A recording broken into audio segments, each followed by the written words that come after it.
This is a deflation on deflation. Deflation is the persistent and continuous fall in general price level. Now, this can be caused by so many reasons. Number one is budget surplus. So when the expenditure of government is less than its revenue, it reduces the amount of money in circulation, thereby leading to deflation. Number two is tax increase. When the government increases tax as a way of employing its fiscal and monetary policies, however, the money supply falls below the volume of goods and services. This leads to deflation. Number three is a tight monetary policy. When a high interest rate is introduced into the system, making borrowing to be expensive, it leads to a fall in money supply, thereby leading to deflation. When number four, debt deleveraging, and several persons are seeking to pay off their debt and reduce their expense. This leads to deflation. Number five is overvalued exchange rate and high interest rate to maintain the value of the currency. This can also lead to deflation. Now, what are the effects of deflation in the economy? Number one, it reduces business revenue. It reduces business revenue because of the fall in money supply. Businesses are forced to reduce the prices of their products in order to stay competitive. And the reduction in the price of their products invariably leads to a drop in their revenue.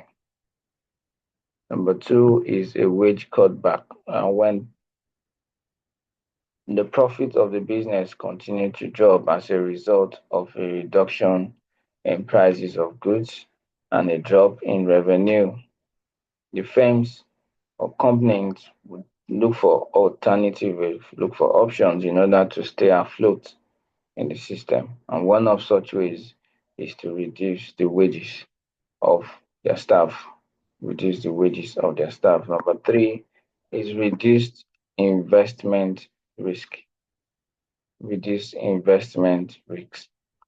Now, during deflation, investors view cash as one of their best possible investments. Investors watch their money grow by holding on to it. So one of the effects of deflation is that it makes investors hold on to their money without investing it. Hold on to their money without investing it. Number four is changes in consumer spending. Changes in consumer spending. Now, during the period of deflation, consumers often take advantage of substantially low prices because of the low supply, low money supply, and the small quantity or small volume of money available to consumers to spend. Consumers ultimately reduce their spending, ultimately cut down on their expenditure because they now have smaller amount of money. Their wages have been cut down. The money supply is small. And so the small amount of money left with them will rather cut down on their expenses so that they can always have money available to them to spend. And then we have reduced credit. Reduced credit.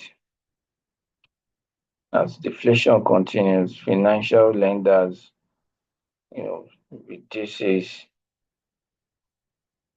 their lending, reduces their lending operation because of the high interest rate, which has made borrowing expensive and difficult even for those that attempt to borrow to pay back.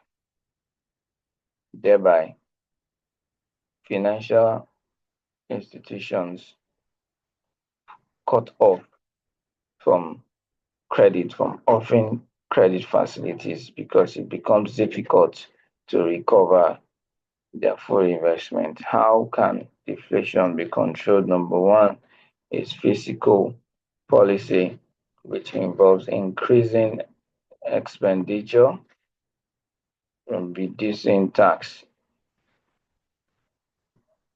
increasing expenditure, pumping more money into the economy, reducing tax, making more money available in the economy to spend, making more money available for financial institutions to lend out, thereby increasing the money supply, and this can be used to control deflation.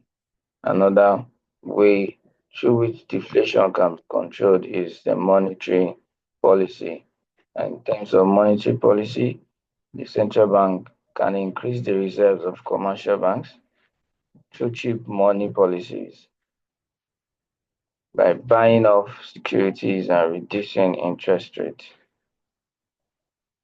Central bank can help financial organizations reduce the interest rate, thereby encouraging investors, encouraging individuals to borrow, encouraging borrowing, thereby increasing the money supply in the economy.